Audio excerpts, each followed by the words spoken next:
Snow crunched under the boots of men who had already walked through the fires of hell. The bitter wind of Eastern Europe cut through their coats, biting at frozen fingers and noses, but no one stopped. Not today. Not ever again. Ivan Petrov, once a boy from Stalingrad, now a hardened soldier, adjusted the strap of his rifle and stared westward. The horizon was gray, endless, and yet it seemed to hold the promise of vengeance. Stalingrad was behind them, burned into memory, but ahead lay Germany, the heart of the empire that had destroyed his home, his city, his life. The Red Army had rebuilt itself after the horrors of 1943 and 1944. Stalin had demanded more than mere survival, he demanded annihilation of the enemy. And so they marched again, a river of men, tanks, and guns, flowing across frozen plains toward Poland. The winter was merciless, but so was the army that had survived the storm of bullets and fire at Stalingrad. Ivan trudged alongside his comrades, each step heavy with exhaustion, each breath a cloud in the icy air. The faces around him were pale, eyes hollow, yet burning with the same determination that had kept them alive when death had walked beside them in the ruins of their city. The first villages they entered were silent. Smoke rose from burned houses, chimneys fractured, and roofs had caved in under both artillery and snow. In the ruins of a small Polish town, Ivan noticed a woman wrapped in a tattered shawl, staring at the approaching soldiers. She didn't flinch. Her eyes were dark, hollow with grief, yet sharp as a blade. Ivan's gaze met hers briefly. For a moment, he thought he could see every horror the Germans had inflicted reflected there, a lifetime compressed into a single stare. He looked away quickly. There was no time for pity, there was only movement forward. Marshal Zhukov had planned the campaign with precision. The men were marching not only to punish the Germans but to ensure no echo of their own terror would be repeated. Orders were given and repeated across the radio, each one crisp, commanding, and deadly. Ivan listened only half-heartedly to the announcements. He had heard orders before, and the only order he truly understood was survival: move forward, step by step, and live to see the day when Berlin fell. The journey was brutal. Temperatures plunged below -20 degrees Celsius, and the soldiers marched with frostbitten toes and frozen fingers. Supplies were limited, food was meager. Every trench they dug, every bridge they crossed, demanded sweat and blood. Ivan recalled nights in Stalingrad when men huddled together to avoid freezing, and he shivered involuntarily. Now, that nightmare had spread across thousands of kilometers. But unlike then, there was purpose beyond mere survival. Every step westward was revenge, justice, and, strangely, hope.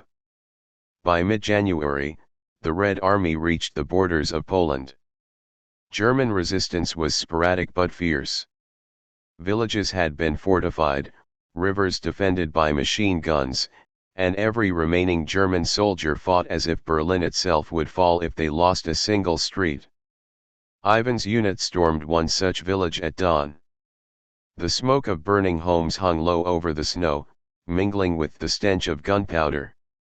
Inside a shattered bakery, they found a family hidden behind broken shelves.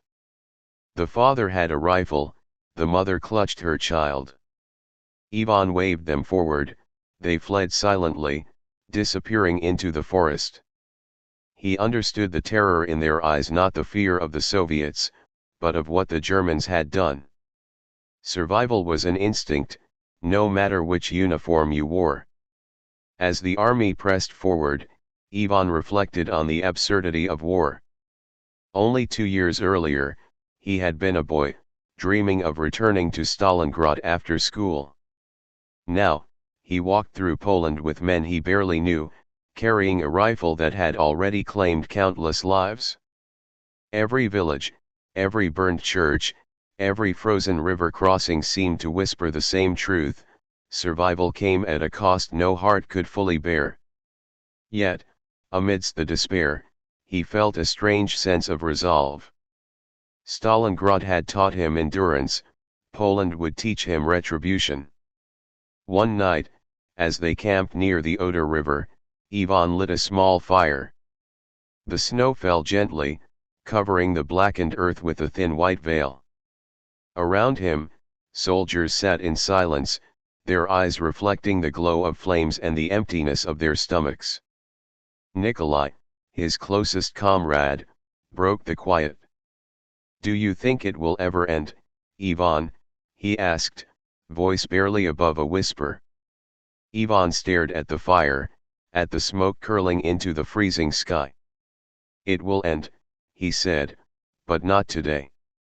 Today, we march." Nikolai nodded, staring into the embers. They both knew the truth: the march was endless, and only one thing could guide them through it: determination. The political landscape added another layer of urgency. Hitler's generals were desperate, issuing orders that made little sense, yet each command meant death for the soldiers and civilians caught in the crossfire. Soviet intelligence reported scattered uprisings, sabotage, and the crumbling morale of the Wehrmacht. Every town captured, every river crossed, weakened the German army further.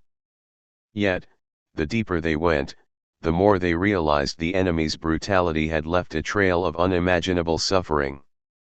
The soldiers who marched beside Ivan were not mere instruments of war, they were witnesses, carrying the weight of history on frozen shoulders.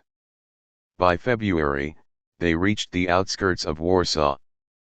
The city bore the scars of German occupation: buildings leveled, streets littered with rubble, and a populace still hiding beneath fear. Ivan moved cautiously, aware that resistance could strike at any moment. Yet, the war seemed different here. It was no longer a fight for survival in the frozen ruins, but a deliberate march through the remnants of human cruelty. He felt the pulse of history beating through the streets, each step echoing the screams of those who had perished, and each breath filled with determination to end the nightmare. In the evenings, as the soldiers rested, Ivan often thought of Stalingrad, of the cold, the starvation, the endless battle. That memory, seared into his mind, now fueled every step. Every fallen comrade was remembered, every destroyed home a testament to the enemy's cruelty. Yet, he also remembered the small victories, the quiet resilience of those who had survived, the glimmer of life that refused to die in the snow and ash. That memory gave him strength. As the Red Army prepared to cross into East Prussia, Ivan knew the battles would only grow fiercer. He had survived Stalingrad, seen friends die, and endured the impossible. But the march westward was not just a military campaign, it was a reckoning. Germany would pay for what it had done, not out of hatred alone, but as justice for the millions whose lives had been shattered. Every step, every village, every frozen river was a testament to human endurance, a reminder that even after the ashes, life could march forward. The first hints of sunrise broke over the horizon, casting pale light on the frozen plains. Ivan adjusted his rifle, shouldered his pack, and looked westward. The road ahead was long, perilous, and soaked in blood, yet he felt a fierce determination within him. Stalingrad had ended, but the war was far from over. And as long as he drew breath, he would march step by step, through snow, fire, and ruin until Berlin itself lay at his feet. Snow fell lightly around him, covering footprints with a fresh blanket of white. It was quiet, almost serene. And yet, in that quiet, Ivan felt the heartbeat of vengeance, endurance, and survival. The march had begun. The road through Poland. The morning fog hung low over the Oder River, curling like ghostly fingers over the frozen water. Ivan Petrov tightened the straps of his backpack, feeling the familiar weight of exhaustion settle deep in his bones. Behind him, the Red Army had left a trail of obliterated villages and scorched fields, but ahead, Poland stretched like a labyrinth of snow and shadows. Every town, every field, seemed to whisper warnings of the horrors yet to come. Ivan's breath froze in the icy air, each exhale a fleeting ghost that disappeared almost immediately. The advance through Poland was more than a march, it was a reckoning. Warsaw had suffered under German occupation, and the scars were everywhere. Buildings had been reduced to skeletons of brick and timber, streets were blocked by rubble, and the distant echoes of artillery reminded the soldiers that the city's destruction was ongoing. Ivan's unit approached cautiously, knowing the Germans had fortified positions along the Vistula and in the surrounding forests. They could not afford a careless step. One wrong move meant death or worse, being trapped in a city where survival was no longer an option. Nikolai, his closest comrade since Stalingrad, rode alongside him on a battered motorcycle. "It's worse than I imagined," he muttered, his breath visible in the frigid air. "Warsaw, it's not a city anymore. It's a graveyard." Ivan didn't reply. Words were useless here. The only response was forward motion, every footstep another claim against the enemy, another promise that their suffering would not be forgotten. Crossing the Vistula River was a test of endurance. Ice sheets cracked under the weight of tanks, soldiers, and horses alike. Engineers worked tirelessly, assembling temporary bridges under the threat of snipers and artillery fire. Ivan carefully watched each movement, aware that one misstep could send him plunging into the freezing water. Yet, amidst the danger, there was a strange rhythm to the operation, a deadly choreography of precision and determination. The river was more than a natural barrier, it was a symbol of the resistance they had yet to break. Once across, the landscape became a mosaic of forests, open plains, and abandoned villages. Every town they entered told its own story of German occupation. In one village, Ivan found remnants of a school, its books soaked and torn, children's drawings scattered across the floor. He knelt to pick one up, a crude sketch of a family holding hands, the sun shining above. His chest tightened. The innocence lost, the lives destroyed, were palpable in the debris. Soldiers around him moved silently, each carrying similar memories, each bearing the weight of countless unseen tragedies. The Germans were desperate now. Orders from Berlin came daily, often contradictory, fueling chaos among the remaining Wehrmacht units. Local resistance fighters joined the fray sporadically, hoping to reclaim towns and save what little remained. These small skirmishes, unpredictable and bloody, tested the resolve of Ivan's unit. They fought in forests where shadows became enemies, in barns where echoes masked machine gun fire, and along roads lined with traps and mines. Each encounter left them more fatigued, yet each victory strengthened their resolve. At night, the soldiers dug shallow trenches in the snow, the earth frozen beneath their shovels. Fires were small and scarce, warmth was a luxury.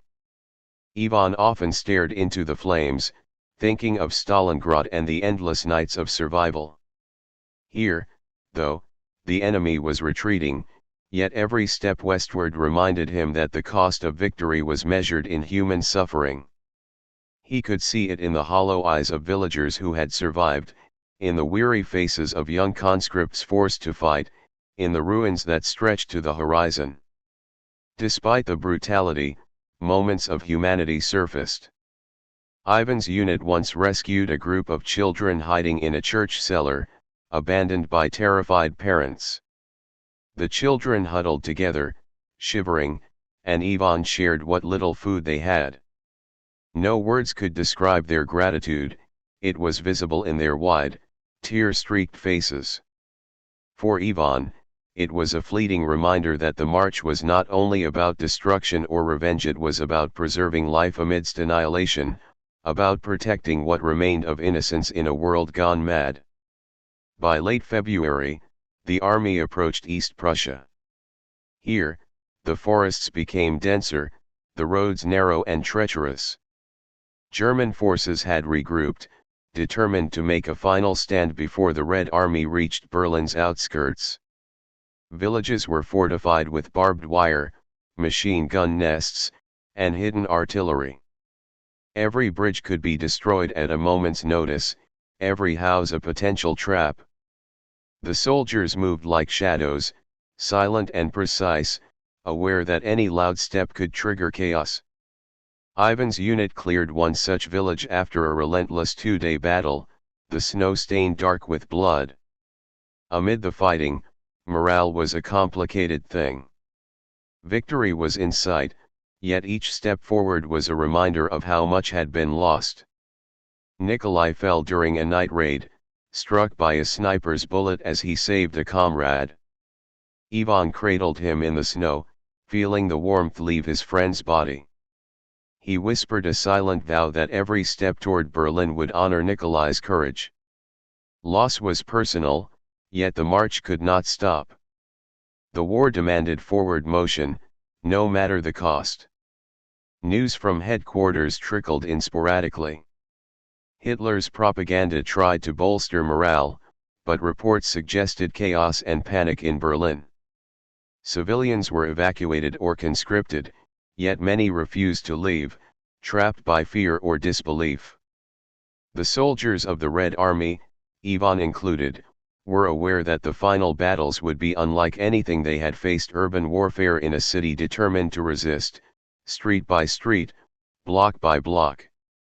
Preparation was as much mental as physical. They steeled themselves for what was to come, knowing that their triumph would be paid for in sweat, blood, and tears.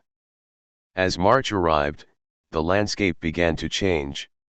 Smoke from burning towns mingled with the haze of early spring, creating a surreal, almost apocalyptic panorama. The army moved in columns, tanks leading, artillery following, infantry securing every approach. Civilians watched from a distance, wary, uncertain, their lives hanging in the balance. Ivan felt a mix of emotions: anger at the destruction, sorrow for the innocent, and an unshakable determination to reach Berlin. Every mile brought him closer to the heart of the Reich and the promise of an end to 6 years of relentless horror. By the time the Red Army reached the Oder River, they had covered hundreds of kilometers of hostile territory. Every battle had left scars on the land, on the soldiers, on the conscience. Ivan, standing at the riverbank, looked westward. Across the water lay the final stretch before the gates of Berlin. He adjusted his rifle, feeling the familiar weight of responsibility. They had marched through the remnants of civilization, through death and destruction, through fear and despair. Now, the end was near. The heart of the enemy awaited, and with it, the reckoning that had been years in the making. Snow fell again that evening, dusting the frozen ground like ash from a funeral pyre. Ivan lit a small fire for warmth, the flickering flames reflecting in his eyes. Around him, soldiers whispered, some mourning, some praying, some simply staring into the void. For a moment, he allowed himself to imagine Berlin in flames, the red banner of victory flying high, and the war finally over. Then he shook the thought away. There was still work to be done, still battles to fight, still steps to march. The road through Poland had tested them all. It had demanded courage, endurance, and sacrifice. It had exposed the worst of humanity, yet revealed the strength of spirit that could endure even in the bleakest of landscapes. Ivan knew the march would continue, through East Prussia and beyond, until Berlin itself fell. But for now, he allowed himself a brief moment of reflection, a quiet acknowledgement of the horrors endured and the victories earned along the frozen roads of Poland. And with that, the march continued, the soldiers moving forward into an uncertain future, driven by vengeance, duty, and the hope that one day, the nightmare would end. The Silo Heights. April 1945. The world seemed suspended between silence and fury. The forests of Brandenburg stretched endlessly, their bare branches scratching the grey sky, and the fields beyond were churned into mud by artillery and tanks. Ivan Petrov stood atop a small rise, staring at the distant horizon where Berlin waited like a beast in its cage. Behind him, the Red Army prepared for the most brutal assault yet, the Silo Heights, the final defensive line before the capital. Here, thousands of German soldiers had fortified positions, artillery hidden in embankments, and machine guns trained on every approach. The river beyond the heights shimmered with ice melting under the early spring sun, but no warmth could reach the hearts of the men preparing to storm the enemy lines. The morning air was thick with anticipation and the smell of gun oil. Commanders gave last-minute instructions with clipped urgency, their voices carrying over the frozen fields. The Soviet artillery began its thunderous barrage before dawn, shaking the earth and splitting trees in two. The ground trembled beneath Ivan's boots. He gripped his rifle tighter, knuckles white, listening to the deafening roar of the guns. Around him, soldiers crouched behind makeshift cover, faces smeared with grime, eyes wide with the tension of men about to face death. There was no retreat here, no second chance. Only forward. The first wave moved across the frozen fields, boots sinking into mud beneath the snow. German machine guns erupted, spitting fire and tearing through ranks of advancing soldiers. Ivan dove into a shallow ditch, bullets pinging off the embankments above. Around him, comrades fell silently, leaving only the sound of artillery and cries of pain. Fear was present, but so was a fierce resolve. Every soldier knew that Berlin awaited, and surrender was not an option.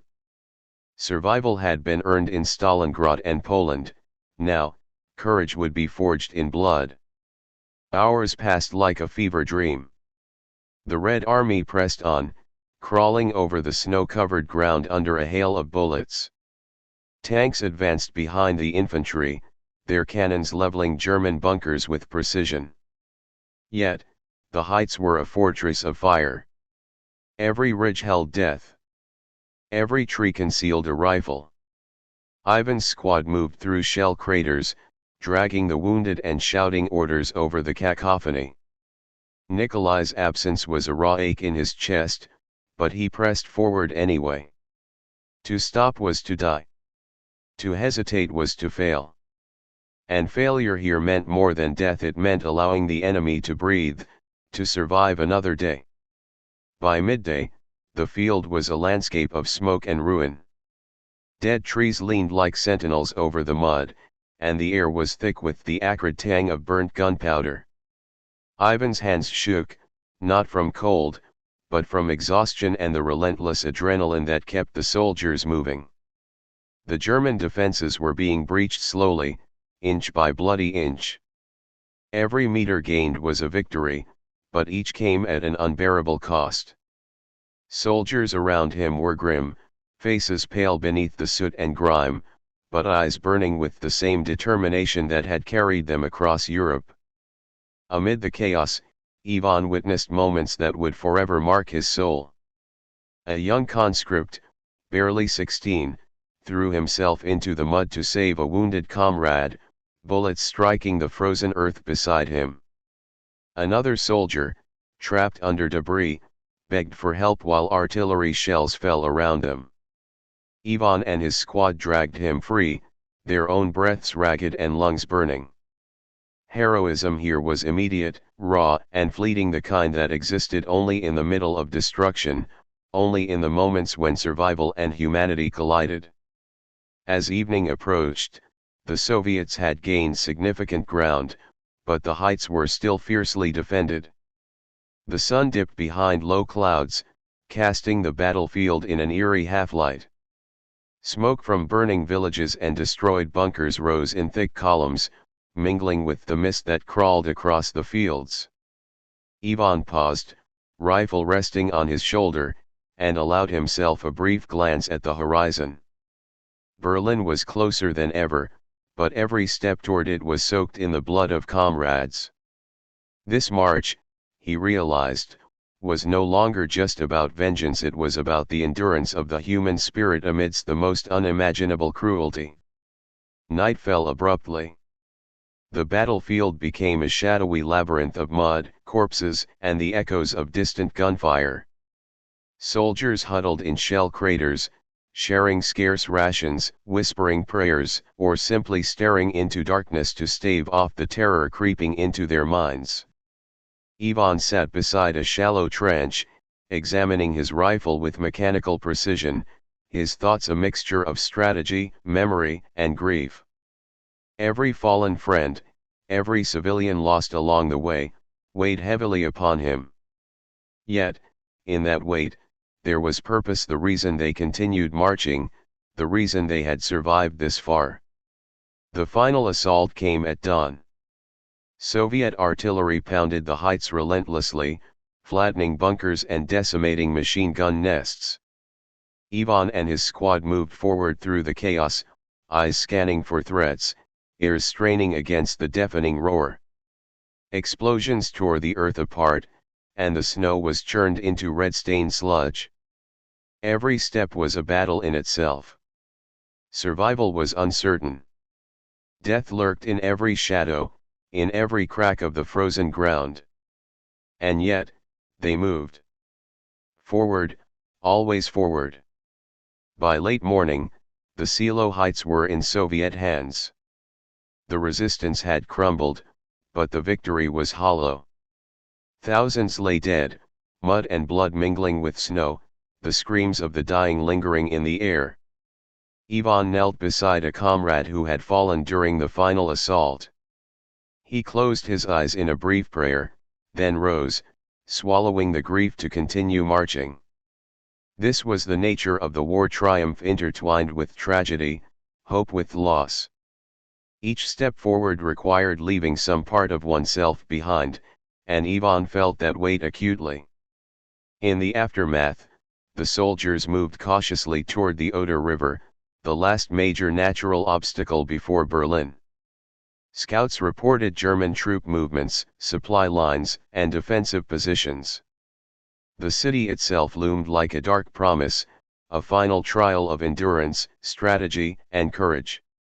Ivan's squad rested briefly, sharing what little food and warmth they could, exchanging glances that said everything words could not. They were aware of what lay ahead: urban warfare, street by street, block by block, where death would wait behind every corner. Ivan thought of Nikolai again, of the villages of Poland, of Stalingrad's frozen ruins. Every memory sharpened his resolve. The Silo Heights had tested them in ways no man could fully prepare for. They had endured artillery, machine guns, mines, and exhaustion beyond imagination. And now, standing on the threshold of Berlin, Ivan realized that the hardest battle was yet to come, not only against the enemy, but against the lingering shadows of all they had endured. As the sun set over the heights, the battlefield quieted for a moment. Smoke lingered, debris smoldered, and the soldiers looked toward the horizon. Ivan adjusted his rifle, shoulders stiff from the long march and endless fighting. Berlin awaited, a final test of courage, strategy, and human endurance. The march would continue. Step by step. Block by block. Life and death intertwined in every movement. And Ivan, hardened by Stalingrad, tempered by Poland, and scarred by Silo, would see it through. The Silo Heights had fallen, but the war was not yet over. Every soldier knew this. And in the quiet moments between battles, In the frostbitten silence of a world scarred by conflict, Ivan felt the weight of history on his shoulders, a burden, yes, but also a fire that would carry him to Berlin and the promise of an end to the nightmare. Snow began to fall lightly again, dusting the ground with a cold, white blanket. And with each flake, Ivan felt the march continue, relentless, unyielding, unstoppable. The heart of the enemy awaited, and with it, the reckoning that had begun in Stalingrad and would end only in Berlin. The fall of Berlin. Berlin loomed like a fortress under a grey sky, its skyline jagged with shattered towers and blackened ruins. April 1945 had brought the Red Army to the city's outskirts, and the air was thick with smoke, ash, and the stench of desperation. Ivan Petrov adjusted his worn uniform, feeling the sting of exhaustion sear through his body. The march from Stalingrad to the Oder, through Poland, and over the Silo Heights, had left him physically battered and mentally frayed. Yet nothing could prepare him for what lay ahead, the streets of Berlin, a city that had become the final battlefield of a war that had scarred the entire world. The streets were a maze of rubble and twisted metal, cars overturned, buildings reduced to skeletal frames. German soldiers had fortified each block, creating deadly choke points and sniper nests. Civilians, those who had survived years of bombardment and starvation, hid wherever they could, in cellars, behind walls, beneath floors. Their eyes reflected a mix of fear, despair, and faint hope, as if the arrival of the Red Army signaled both liberation and terror. Ivan moved cautiously, rifle ready, boots crunching over debris. Every corner could be lethal. Every shadow a potential ambush. The first engagement came swiftly. As Ivan's unit turned a corner near the Tiergarten, machine gun fire erupted from a collapsed building. Soldiers fell immediately, the air filled with the acrid smell of gunpowder and fear. Ivan dove behind a half-destroyed wall, returning fire with precision. Around him, the battle unfolded in fragments: a cry, a shout, a body hitting the ground. Urban warfare was merciless, it offered no wide-open fields for maneuver, no safe zones, only constant peril. Survival depended on instinct, coordination, and relentless courage. By mid-morning, Soviet tanks had pushed through several streets, smashing barricades and leveling fortified houses.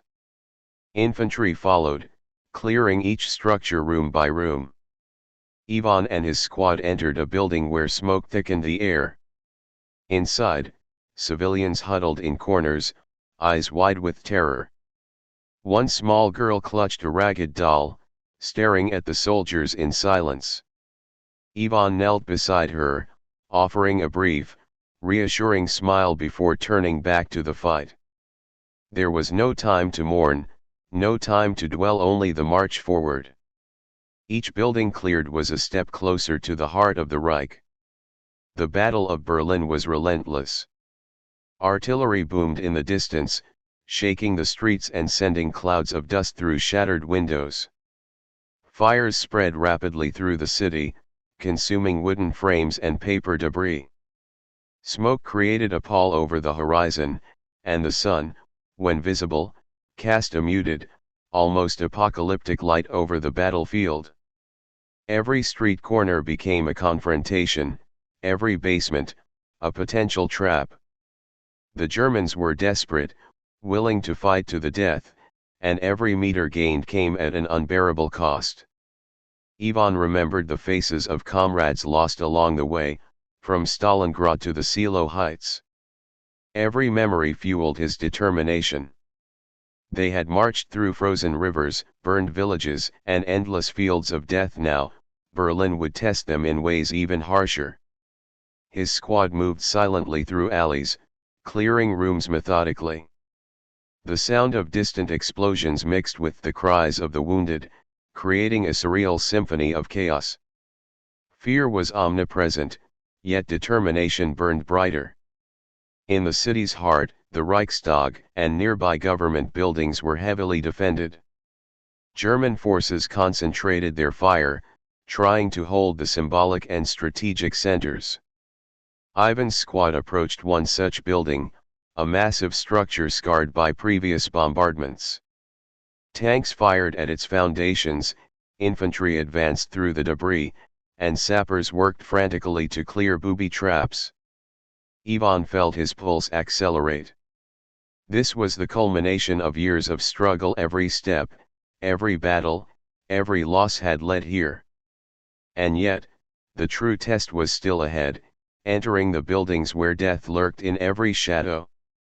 Inside one block, Ivan found himself in a narrow corridor, walls blackened from fire. Gunfire erupted suddenly from a collapsed stairwell. He fired blindly, the echoes bouncing through the building. A soldier fell near him, and Ivan dragged the wounded to cover. The chaos was suffocating, the smoke stung his eyes, his ears rang with the constant roar of artillery and small arms fire. Yet amidst the terror, there were fleeting moments of humanity. Soldiers shared water, whispered words of encouragement, and sometimes paused to rescue civilians trapped under debris. In these moments, life persisted even in the heart of destruction. By the third day of street fighting, Soviet forces had gained control over large sections of Berlin, but resistance intensified around key government complexes. Hitler's bunker remained a fortress of fanaticism and fear. Rumors circulated that he would not surrender, that the war would end only in annihilation. Ivan's unit advanced cautiously, clearing every block, every building, every street. The intensity of urban warfare was unlike anything before. Houses were reduced to tunnels of death, streets became killing zones, and survival relied on constant vigilance. In one ruined apartment, Ivan discovered evidence of the city's suffering: letters, photographs, and meager possessions abandoned in haste. A mother's diary detailed the fear of air raids, the starvation of her children, the hopelessness of survival. Ivan's chest tightened. The enemy was not only soldiers, the war had engulfed civilians in its merciless grasp. Every step forward was a reminder that the human cost of victory was staggering. Yet, each step also brought them closer to ending the nightmare. The final assault on the Reichstag was a storm of fury. Tanks rumbled forward, infantry swarmed, and artillery fire pummeled the walls. Ivan's squad fought room by room, taking sniper positions, clearing stairwells, and securing floors. The building became a microcosm of the city's chaos: smoke, fire, gunfire, and the relentless pulse of survival. By the evening, Soviet flags began appearing on upper floors. Cheers erupted among soldiers, but Ivan remained cautious. Victory had been costly, and the shadows of death lingered everywhere. Finally, Berlin was under Soviet control. The city lay in ruins, its streets littered with debris, its buildings scarred beyond recognition. Ivan stood atop a rubble-strewn street, looking at the devastated skyline. Exhaustion weighed him down, yet there was a sense of solemn triumph. The war in Europe was over, the Reich had fallen, and the nightmare that had begun in Stalingrad and traversed countless fields and forests had reached its conclusion. Amid the ruins, soldiers tended to the wounded, civilians emerged cautiously from hiding, and a tentative peace settled over the city. Ivan felt the enormity of what had been accomplished, yet he also understood the permanence of loss. Friends, comrades, and innocent lives had been sacrificed for this moment. The cost was etched into every building, every street, every face.